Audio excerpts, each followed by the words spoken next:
Hello everyone, this is Life with Legends and I'm Justin Bell. A man who graciously entered the motorsport history books with a gentle smile and kind eyes, Hurley Haywood has the kind of glamour and style that befits a socialite of another age. But that's just the outside skin, because underneath he was a fierce competitor who made his way to the podium a record number of times in all of the world's major sports car races. I met up with Hurley a few months ago at his beautiful home in St Augustine, Florida, where the world of noisy, fast cars seemed a distant memory, until we talked. Truly one of the good guys. I hope you enjoy the show. Well, what a special gentleman, and a real treat, an honor for me to sit with Hurley and just spend an hour of both our times under the beautiful Florida sun. Well, I had a great time. Lots more amazing interviews, conversations, I guess we should call them, coming up soon.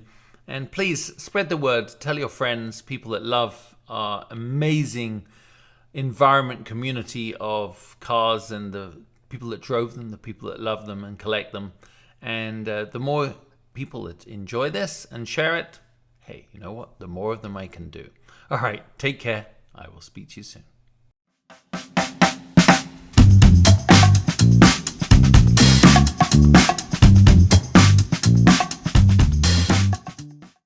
Well, thank you, Hurley, for having me to your house. Oh, you're welcome. It was lovely. But, I deliberately didn't say anything about the race until we sat down. It's the morning after the Rolex 24 Hours at Daytona, and I'm still processing having watched it on the TV, because that was quite a finish, wasn't it? Quite exciting. Yeah, it was not only exciting for the top class, but every single class that was running had a battle that was going on, wheel to wheel, right down to the finish line. So it was good. Porsche did well, in the GT portion. So I think they were very happy. But overall, I thought it was a great race, and there was a lot of banging forth, but people like that, and the cars were incredibly indestructible. Yeah. You did that. If your dad and I did that to our cars, we would have the hammer put on us. But you'd have self-inflicted your own exit out of the race, wouldn't you? Yeah. You wouldn't have made it. No.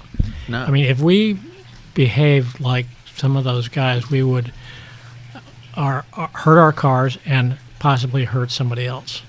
But now, the technology is so good that those cars can withstand these, pretty significant swats and not have any damage. And also, the drivers now are almost bulletproof. They're wearing like Superman suits, and these young kids don't know what it feels like to be hurt in a race car. And so that knowledge, you can't really inflict that knowledge until you actually get into a crash and hurt yourself.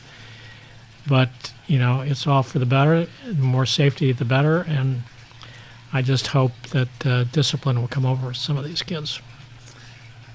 You talk about they don't know what it's like to get hurt. Well, I think it's also they're not in an era where people get hurt. Obviously you had Dan Weldon. We have the occasional once in a while in IndyCar or Formula One, but it's just not on the radar getting hurt to a lot of these young kids.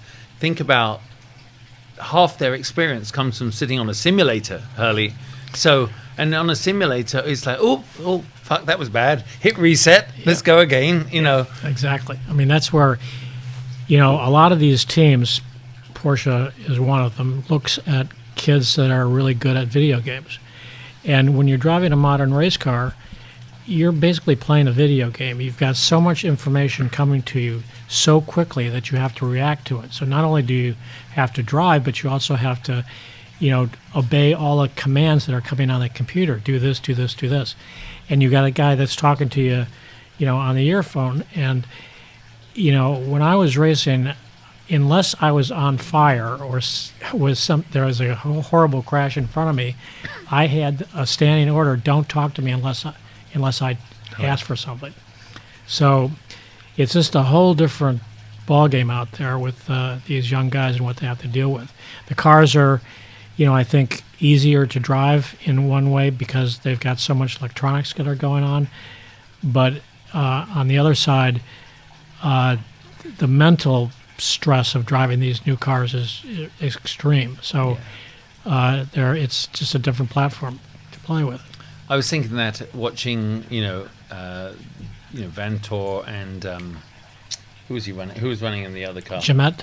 Yeah, he was Gemini. It was unbelievable the way they were touching and pushing.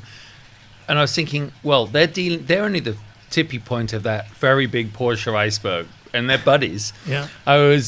Regardless of how good the cars are, how Porsche control the mothership would have been reacting to that kind of shenanigans. Yeah. And I don't know about you, but I was sitting here going, if they take each other out, do you remember Audis spinning across, taking out the other Audi 10, 12 years ago?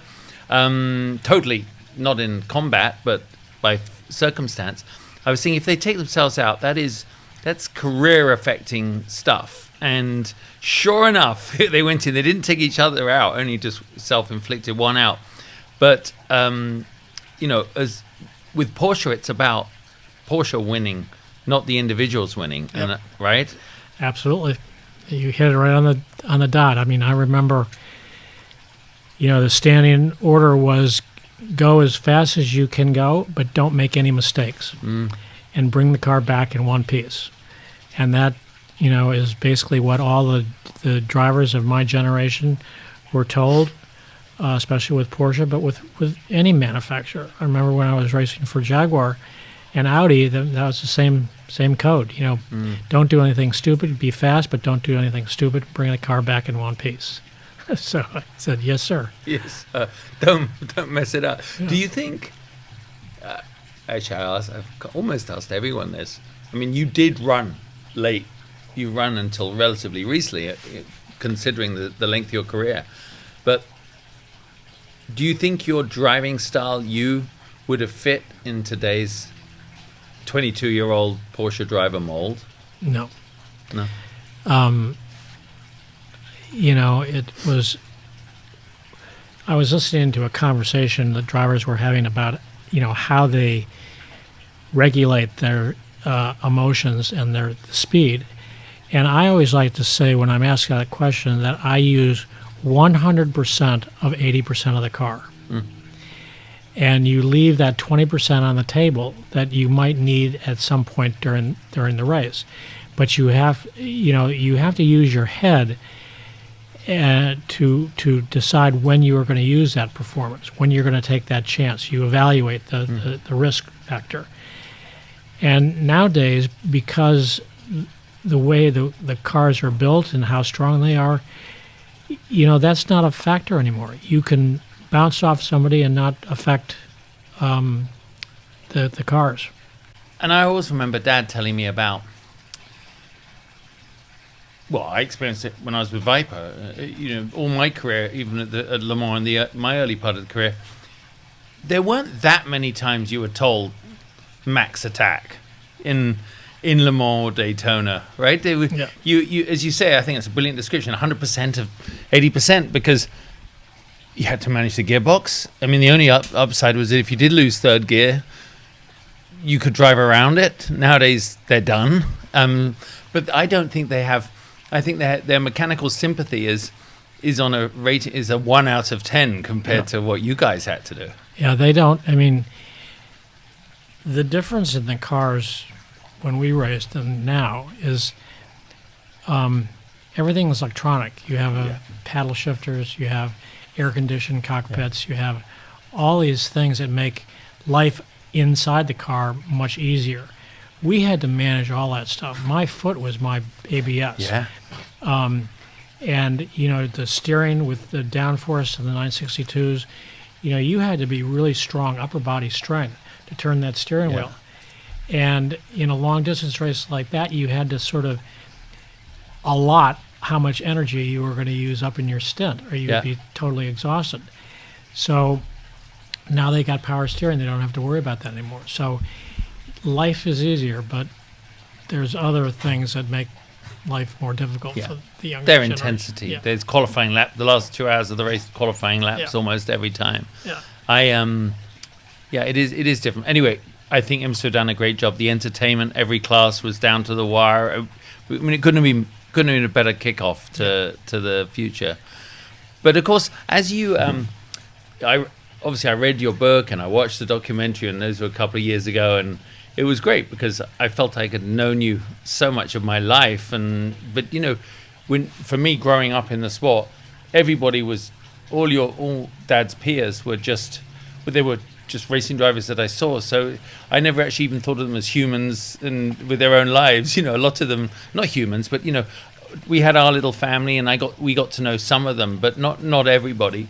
So it's been great over the last few years for me getting to know, you know, Dad's peer group as my friends, and sort of probably being one of the most rewarding things.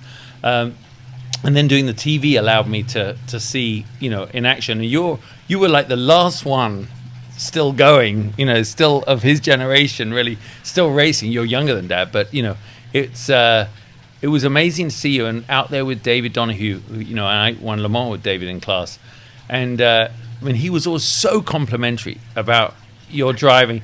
Did you enjoy that mentor role in a way of bringing, because you were able to be in the car with the data and share, almost for the first time in your career to share data? Yeah, when I finally said, okay, this is when I'm going to retire, that was 2012, and that was my 40th start at Daytona, 40 times. Yeah. So then my next role after I did that was to mentor our drivers that we were going to hire, and Dan Davis gave me the job of choosing who that was going to be. So that was a big responsibility. Lee Keane I'd seen drive when he was driving for Mazda. I was impressed with his demeanor behind the wheel. He was super fast, but he was good with the equipment. And Andrew Davis was one of my best instructors at the driving school, the Porsche driving school in Birmingham. So I like both of those guys, but one has an A personality and one has a B personality. And I thought that those two would complement each other, which is exactly what they did. And when I first, you know, talked to Dan about it, you know, he kind of looked, are you sure that's going to work? I said, trust me, I think it will. And it worked out perfectly. They were great friends, and they were good with, you know, data. And Andrew was better with the data than Lee was. But, you know, Lee was kind of like me in a lot of ways, that he was, you know, he would jump in anything and drive it as fast as it could go. And, you know, if something wasn't wrong, it didn't bother him. Yeah. And I'm often asked the question, what do you think two of the most important attributes that a racing driver can have? As two things. One is patience. You've got to be patient and pick your window of opportunity. And the second is you have to be able to adapt to change. Yeah. So many drivers only want to drive the car one way. They're not, when something goes wrong, they're lost. And I've driven some pretty horrible cars, and you just adjust to that. Yeah. And those are the guys that come to the front and stay there. And you see it in Formula One. Lewis he's not always got the best car, but he can deliver some performances, you know, that are out of the box. Everyone always talks about, obviously your relationship as a great teammates with Peter Gregg, but who else was there that you loved driving with, that you got in the car with and said, we're formidable today? Who was it? Well, I think, you know, Al Holbert. I loved driving with Al. Yeah.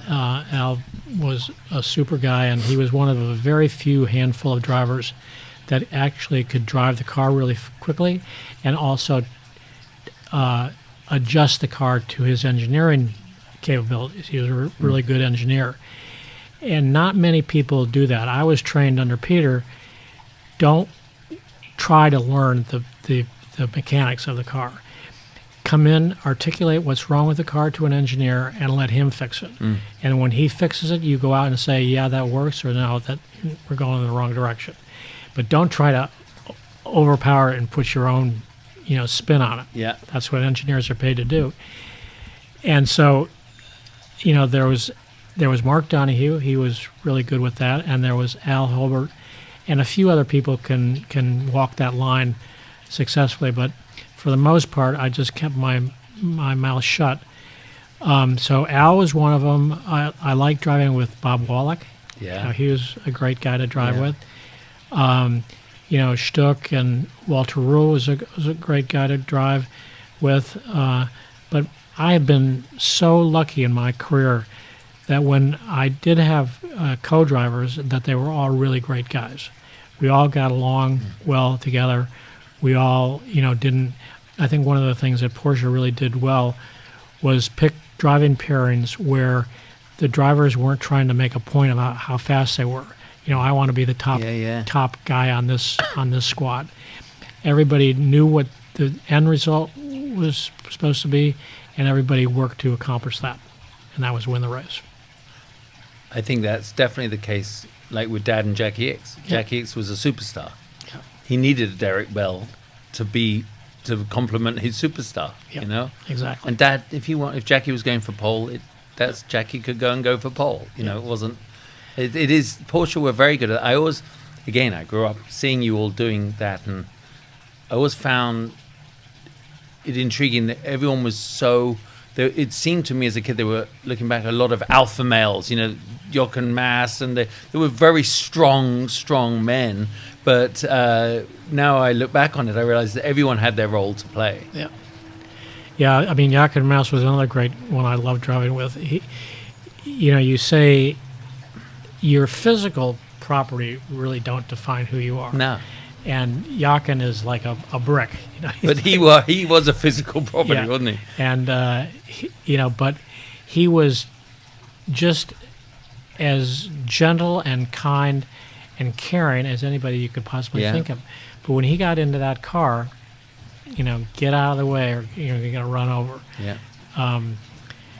My mother used to say, you're one way when you're out of the car, but when you put your helmet on, you're a completely different person that I don't know, even though you're my son. Yeah.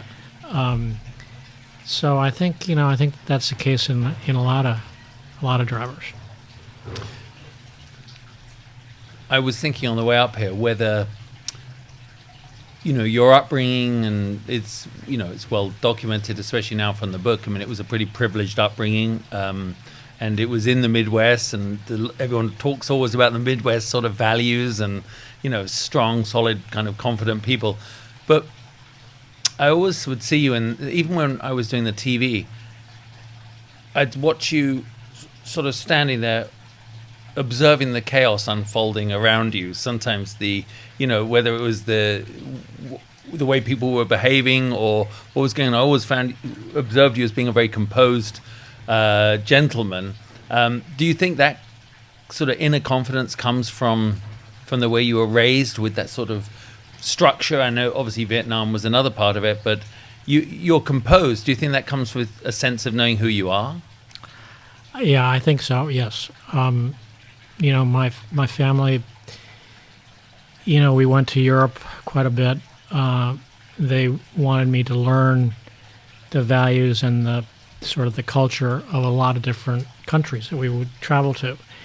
And I was always exploring different things like food. I love food, and I, pretty good cook. And, we'd go into Italy or going to England or Spain or wherever we were going. The food would be completely different. And you would get to taste that, and you would go, ooh, I don't like that, or that's really delicious, and you have no idea what you're eating. And so I think that all of those experiences helped develop me as a person, and you don't have to scream to be heard. The ones that scream usually are not heard, but the ones that talk in sort of a low voice, and people, when you're talking in with a low voice, people strain to hear what you're saying, so they shut up. They're not talking, cross talking, and they're listening to what you're saying. And so I think that sort of demeanor and has proven to be successful in my case. Not all people can do that, but it worked for me. The Bells don't do that. We're not so good about that. So, starting young, I know you were driving, with the little block on the pedals and driving around a farm, and it's like Dad was doing the same. And in England, David Hobbs was borrowing his mum's Morris Minor. I mean, it was all going on all over the world with these different routes to get into racing, but with one fundamental difference to now. There was no great plan. You didn't think you'd be a high-paid race driver. You didn't think it would come with championships and Rolexes at Daytona. It was a very naive, pure interest in racing. Yeah, it was just the love of driving. That's what motivated me anyway. When I was a kid, you know, I really didn't have any connection to the racing world. I never even thought about racing. But as I was getting older, every year I was subjected to sort of different types of cars with different power. I remember my grandparents would have big, you know, parties in the summertime, and I always wanted to be part of the parking crew. I bet you when did. They would, you know, when they would come up to the house and they would get out, and we would take their cars and park them. And there was some really cool cars and big, you know, power plants and really cool stuff. And I always liked that. And a couple of times I got caught doing things I shouldn't be doing in somebody else's car. Why did it take you 20 minutes to park there? Yeah, right. Where have you been? Porsche. Yeah. So, yeah, it was really a good breeding ground for the future development of becoming a racing driver. So you understood, you know, I drove on pavement, gravel, dirt, no roads, everything. And I would go into a corner and I would, you know, not understand why the car wasn't turning the way I wanted it to. And I learned that if I lift a little bit, I could get the traction back, and then that was good. I had no idea what that was called, you know, understeer or oversteer. Yeah. But as you progress up the ladder of different experiences, you learn, yeah, that's what that's all about. But I learned that from a very early age. It sounds quite captivating, almost like Gatsby-ish, you know, that the parties and the cars, but in the same, I never growing up had any awareness of the American side of that. I just knew about the English side of it because we lived near Goodwood, and we had parties up at Goodwood House as kids, you know, teenagers. So I was aware that kind of went on, and you saw wonderful cars. But was it the same? So it's quite romantic. But at the same time, wars were looming, and you know, you were born, I imagine, just after World War II. Like Dad was born in the middle of it, and racing was one of those things that people gravitated to. You know, the GIs came back and they had a bit of cash and they bought cars, and that spirit of adventure, I think, was very pervasive in, you know, the middle part of the last century. I always think of the Bentley boys, and I think in a way, if you've been in England, you know, coming from your background, you could have been a Bentley boy, you know, because they were a club of really cool men that love going fast and a little daring do. Would you consider yourself quite an adventurous pioneer in a way, if the timing? I mean, you have been, but if the timing had been different. Yeah, no, I'm adventurous in some ways, but I found, you know, early in my career that you had to be very precise and very detailed when you're driving a racing car. That was sort of pounded into me by Peter Gregg. And, you know, his background was military. He was a naval officer in intelligence. And everything that he did was done absolutely to precision. Yeah. There was no room for mistakes. And I always kind of thought, you know, the adventuresome part would be just go like hell and don't worry about anything. But the combination between Peter and myself worked so well is that Peter was the statistician. He was the one that set the car up. He was the one that planned the race.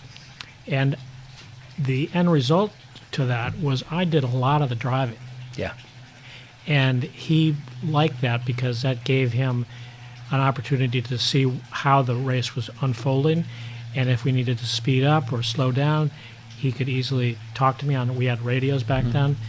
And it worked really great. So that was sort of the discipline that I grew up with. And then I know when Peter passed away, I sort of took that with me to all the different teams that I drove for. I remember when I hurt my leg in '83, and really couldn't push the clutch in, and it took 2 years for it to heal up strong enough where I could push the clutch down. Jaguar called up in the meantime and said, with our car, you don't need to use the clutch. We have a Hewland gearbox. So I started driving that and drove for Bob Tullius, and everybody told me, oh my God, you don't want to do that. Bob is really a difficult person to deal with. And he and I never had a cross word. Really? So, and his background was military. So that whole thing worked out perfectly Maybe together. it gives you like an understanding of each other in Yeah. a way. Talk to me about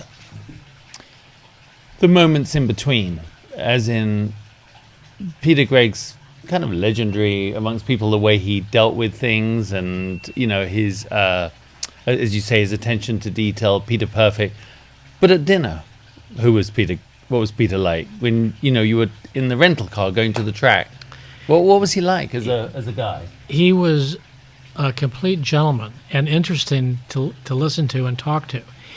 The thing about Peter, and this is kind of a snobby thing to say, but Peter would evaluate you, and if he didn't feel that you were, one, at his educational level, or two, at his financial level, he would never talk to you. So quite snobby in a way. Very snobby. Was he? Okay. And so, as long as you met those two qualifications with him, he was going to at least give you the time of day. It must be funny for you that, because on paper you came from a background that entitled you to be a bit more snobby than him. Yeah, yeah, Right? yeah.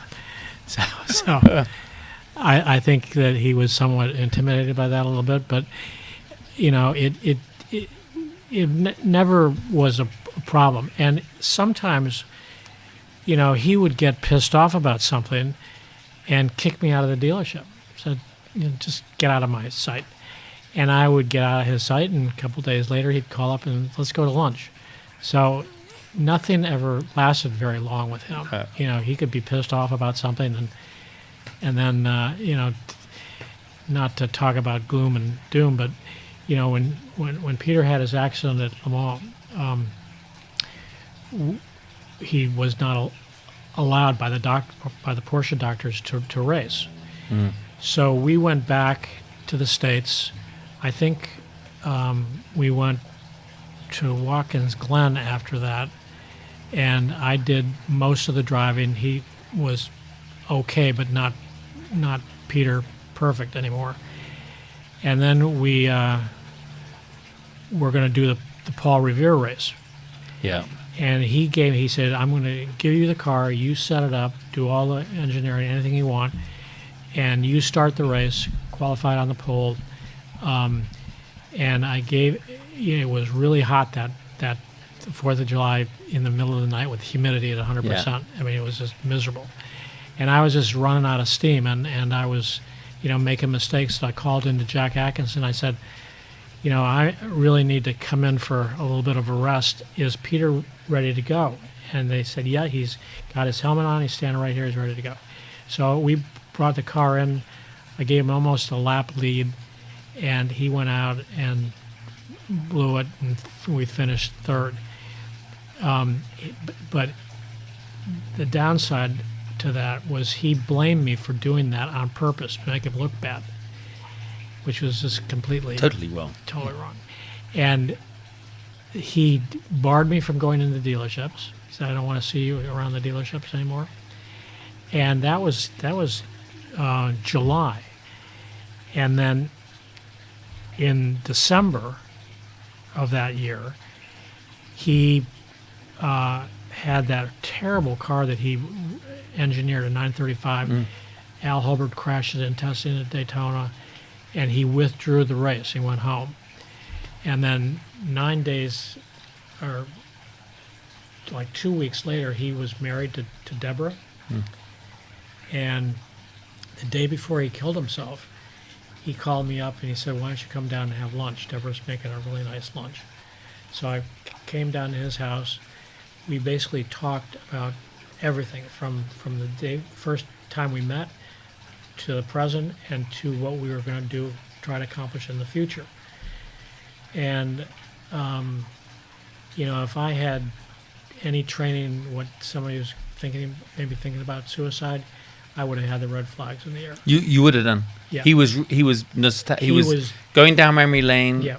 And sharing with you those moments. Trying to, make amends, and it was tragic. And he asked me if I wanted to go to a basketball game with him that night, and I had made other plans I couldn't get out of, and I said no. And then the next day, he woke up and basically slept on the couch, and woke up and went out and bought a gun and shot himself. So many T-junctions that led him to that moment. Yeah. I always think life is T-junctions, and he...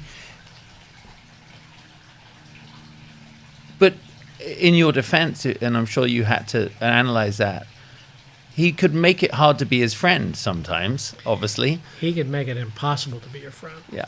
If you were going to be a friend of Peter's, it was very simple. You had to take the good and the bad. So the good was really good. He was a really funny guy to be around. And the bad was just miserable. But when the bad part come, you just would gently get up, gently close the door, and leave and get the hell out of there. Yeah. And, getting up and, slamming the door, and that wasn't going to work with him. So you had to accept that. And those people that did accept it were his, lifelong friends. Yeah. Did he leave a note? Yes. I'm glad about that. I don't know what was on it, but I'm glad he did. Yeah, he left a note. So it was very like Peter. Yeah. He went and bought it. It wasn't like, oh, there's a gun under my bed and I'm going to randomly do it, because that happens a lot. Wow. Yeah. But you know him so well. What do you think his thoughts were leading up to that?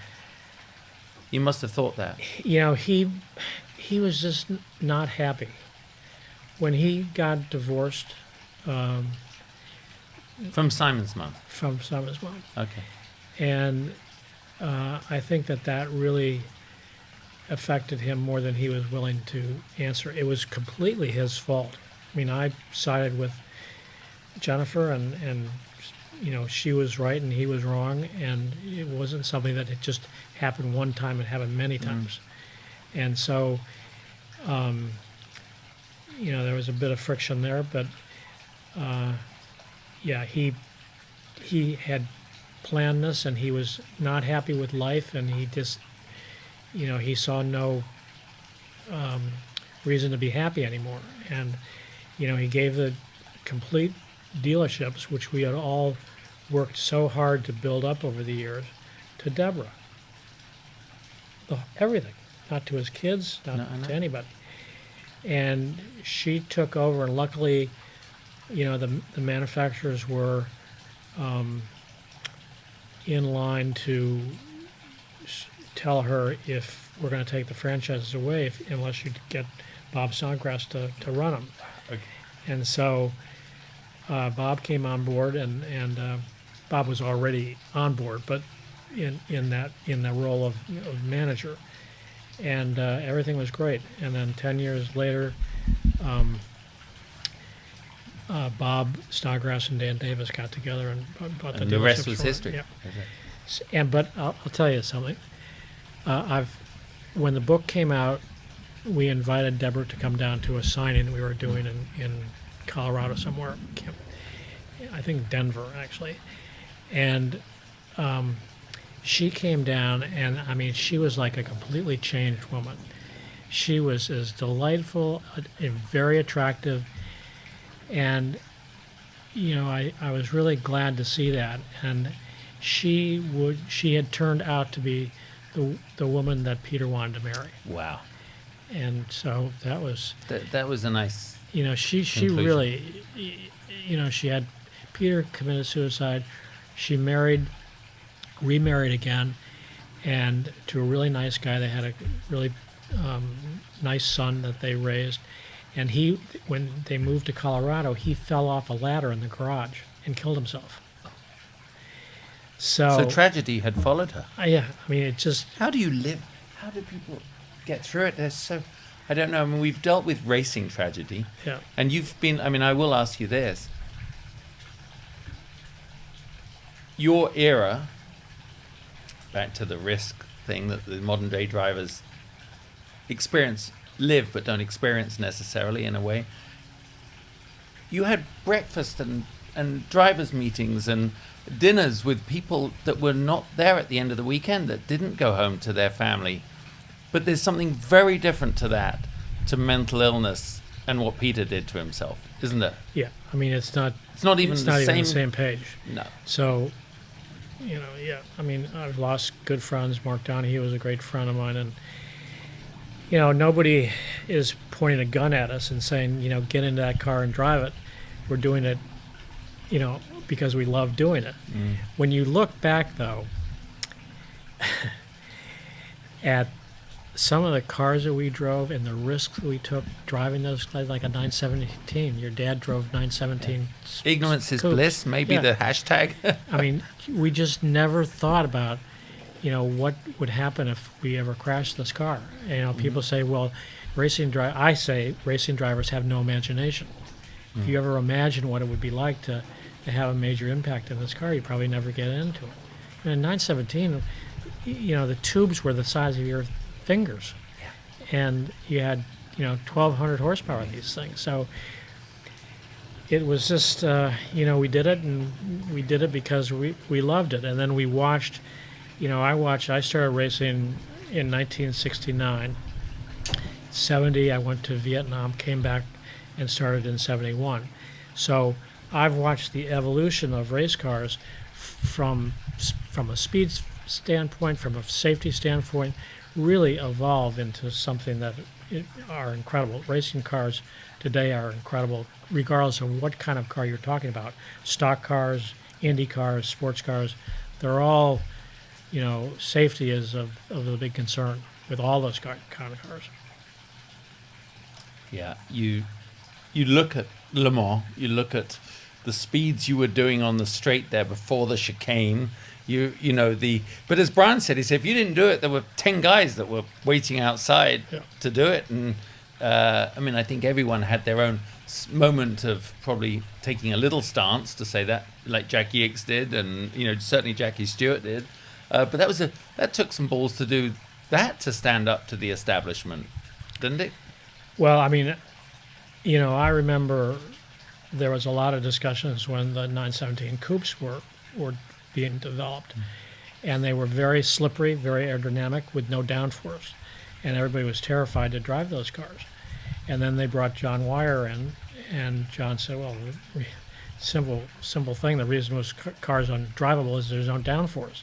So he put wings and flaps on it, and suddenly it changed overnight to a very wonderful driving car. Great driving car. So, you know, it's just it is what it is. You try to overcome some of these fears, and you try to not dwell on the safety standpoints. But that's what you had to do back then. Funny you should say about imagination, because I'm a very creative person, and I actually can trace moments in my career that my creativity, imagination was my downfall. I could imagine things going wrong. So in the race, I didn't care. I just got on with it. But in qualifying, I was never able to really disconnect my brain, which was my problem. But maybe that's why I'm still here talking to you now. And you know. Well, no, I think we all thought, and even today, you know, I could get into this car and I might not come back. I might kill myself. Am I up to the task of driving to win this race? Yeah. And you dwell on these things and you try to create different scenarios. But when the door closes, that all goes away. It does go. When you start the car, you don't think about any of that stuff anymore. But you do. But you know, in my case, I would think about that stuff. You know, what would happen if I ever blew a tire at 230 miles an hour down the Mulsanne Straight? I would be toast. Yeah. So, yeah, but you just put those fears in the back of your brain and continue on. Because as Brian said, there's somebody standing in line to get in your seat. Exactly. So, Out of those characters that were there, there was a sense of camaraderie. I think they do have now. You go into Marion's when she was at the track, or the drivers are on social media cycling together and doing all that. Well, that's something. Before I get to that, the level of fitness they have to have now. I mean, as Dad said, that would be, and Brian and David, miserable to try. They did triathlons, the day before the race. yeah, it's, I remember, I'm a pretty small guy, and when I was driving 962s and stuff, in a 2-hour stint, I would lose 5 pounds of sweat. Yeah. And you can't put 5 pounds of fluid back into you without getting sick. Yeah, And also that water just sits in your stomach. And so one time I brought my own doctor from the United States over, and he said, well, we're going to fix this problem. And they brought an IV with them, and they would put in 2 liters of rehydrate fluid. you. Yeah, and rehydrate you. So the people would see me getting out of the car, practically stumble to the ground, to the pit, and then half an hour later I'd be back and say, I'm ready to go. Yeah. And they said, what happened? And so I didn't tell anybody, but then it became kind of standard practice. Now that's illegal. You can't do that because the sanctioning bodies are afraid that there'll be, dope in the that's birds. What? That's birds. Oh, is it? Yeah. Okay.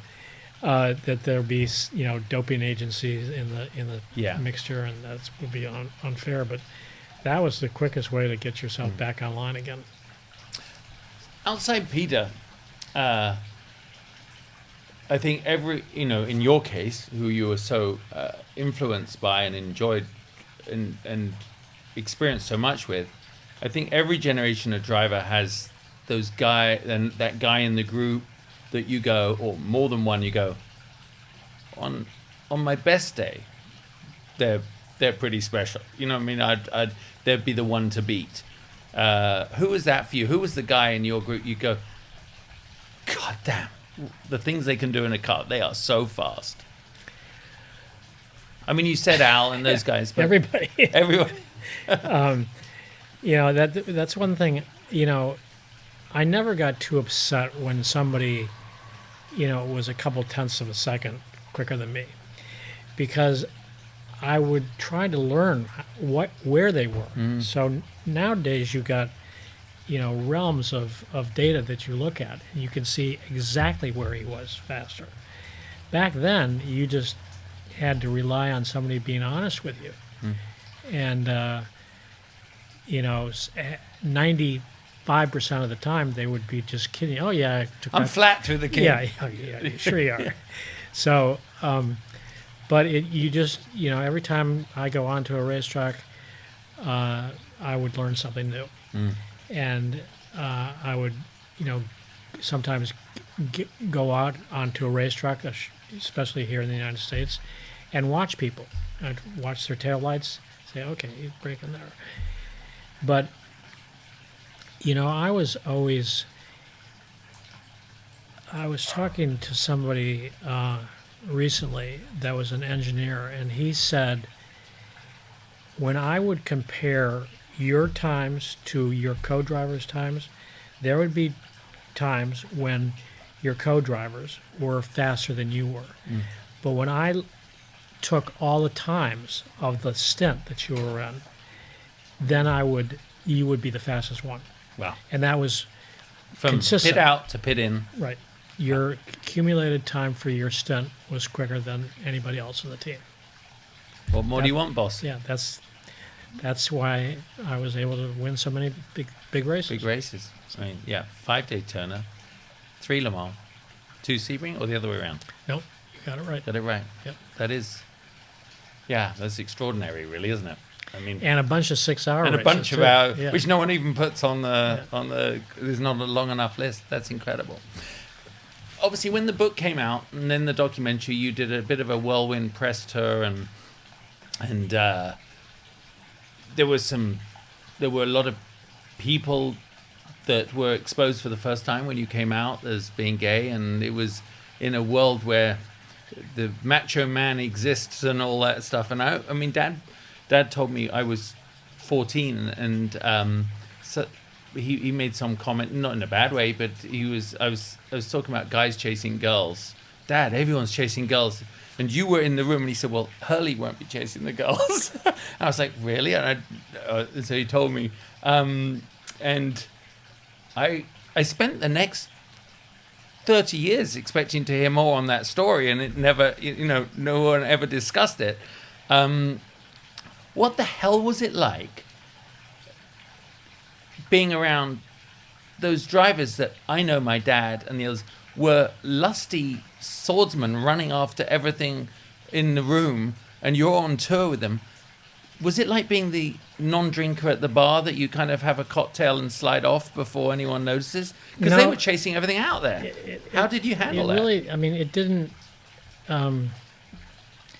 really affect me at all on that standpoint, because it wasn't something I was trying to hide, but most people knew it. So it was not, and as long as I kept my foot down on the throttle longer and brake deeper, nobody really had anything to say about it. No. They really couldn't, No. So they just accepted it, and that's the way it is. And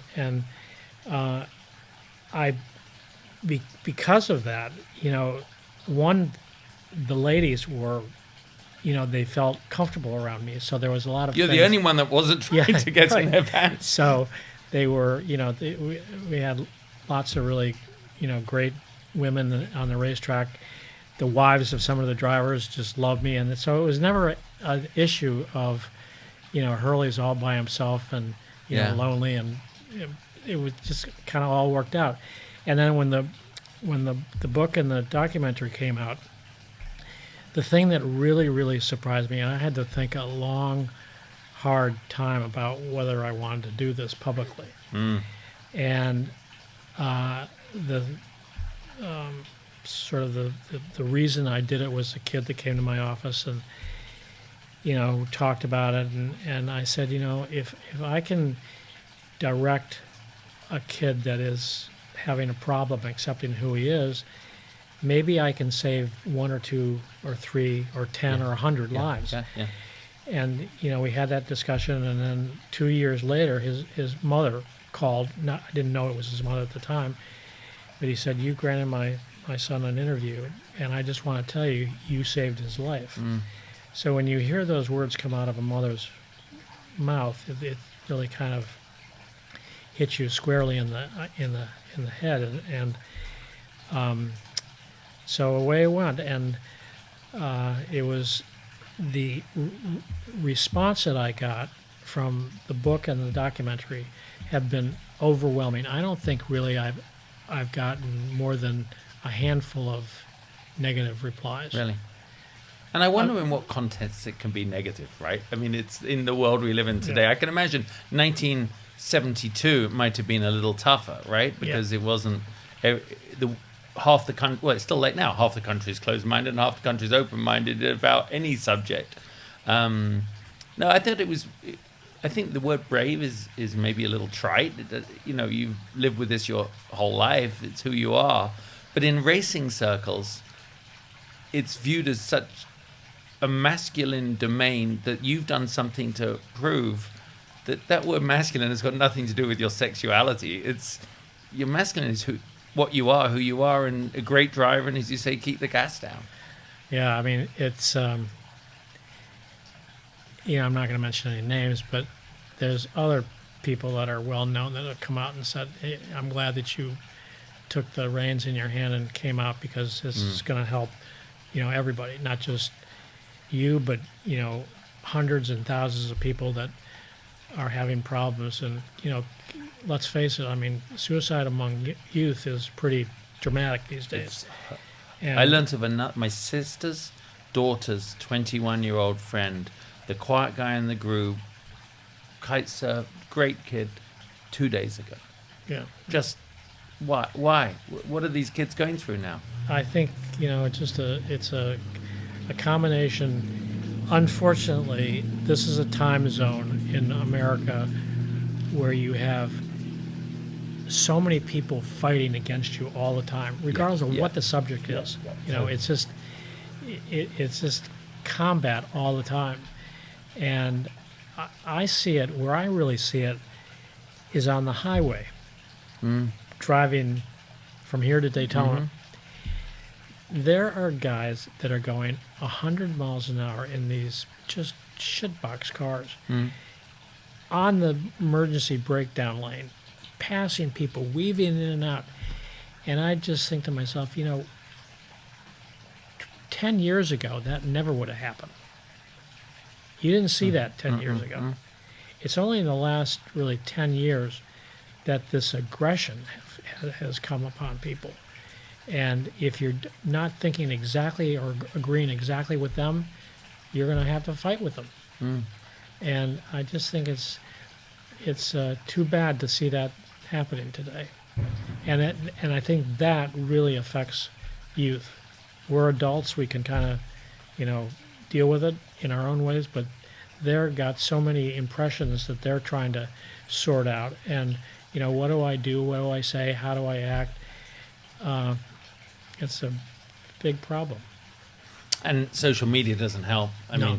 mean, social media is so funny. I have said this before on this little show, but Jackie said to Dad the other day, it's when we were at Le Mans, it's a good thing, Derek, there was no social media. When we were in our heydays, for obvious naughty reasons, but the pressure on everybody. My daughter, she says.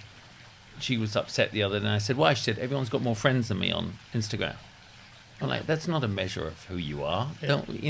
But it is important to her. Now layer in whatever is your, your secret that you haven't come out with it, whether it's being a homosexual or being, whatever it is that someone has, you layer that in for these kids. I think it's a really tough one. I still think racing, you doing what you made that not stand, but inspirational sort of coming out for racing.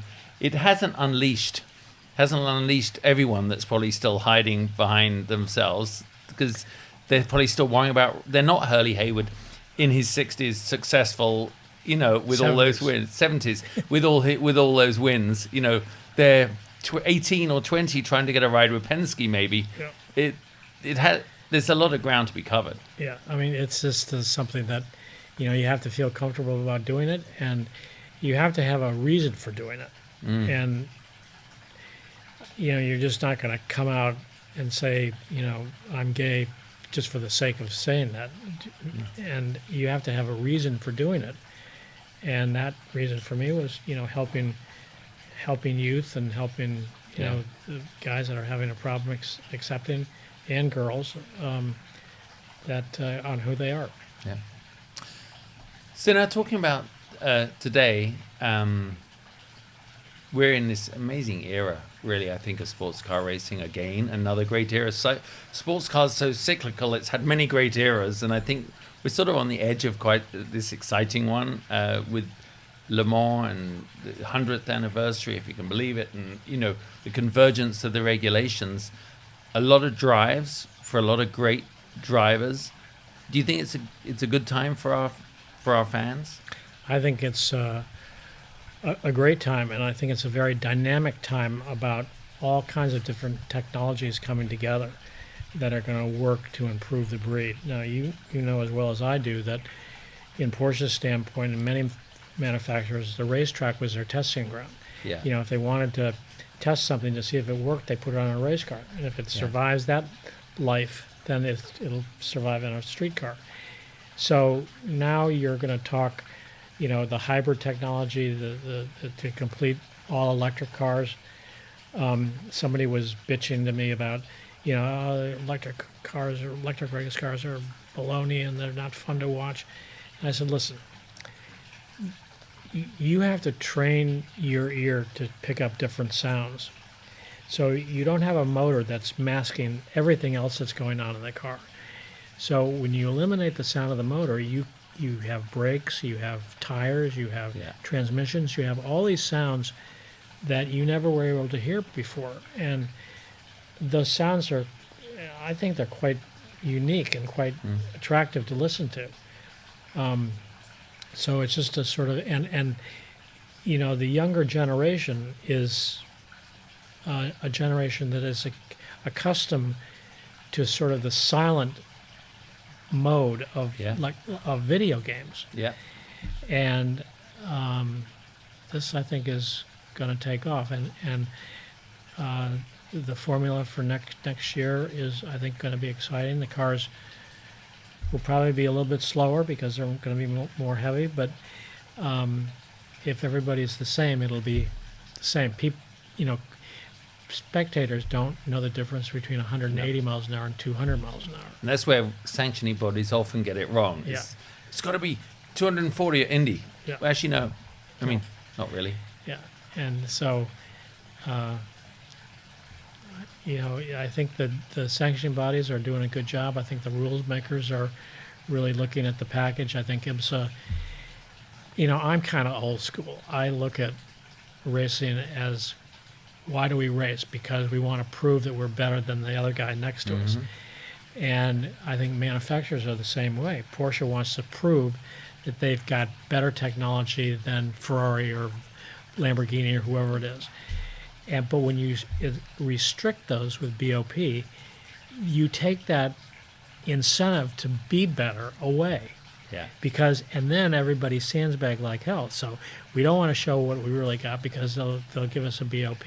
So it's just, you know, and then they say, well, you know, we've got all these safety measures in that we know when somebody is not being honest with it, or somebody that's see lifting. when they back on the back straight. An engineer can fix that like that. So, yeah. So, you know, before the dogs are all around us, not that you change anything, but if you could go back and relive one of these amazing moments in your racing life, what would it be? To relive just that moment. On all those races that, you know, I was right there and then something happened in the last, you know, 2 laps, that was always heartbreaking. But, you know, when I look at, and I'm often asked that question, what would you change? Would you have done anything differently? And I say no. I mean, I think my career and what I've done, it has been, you know, really great for me personally. You know, I could have gone Indy racing, but the risk factor of Indy racing versus sports car racing was considerable. I could have gone stock car racing, which would have been a completely different thing, but that wasn't my kind of style. I had a chance in Formula One and turned it down. I'm grateful because back then they were killing somebody every week. So, you know, I found a home with Porsche, and you know, Peter was the one responsible for bringing me into the Porsche fold, and that's been something that's been really, really positive in my career. And that relationship is great. I remember, you know, Professor Porsche telling me at Le Mans the first time I raced there in 1977, he said, Mr. Haywood, we're really glad that you're with the team, and you know, I'm sorry I can't pay you very much money, but I can give you a car that can win the race. And then I said, that's the only thing I care about. So, you know, back then, you know, drivers just didn't get paid very much money. I don't care who you were. And nowadays, you know, the guys that are really good can command big bucks to drive. And that's, you know, that's a good thing. Yeah, it's a good thing. Well, Hurley, you are a legend, so it was wonderful to talk to you.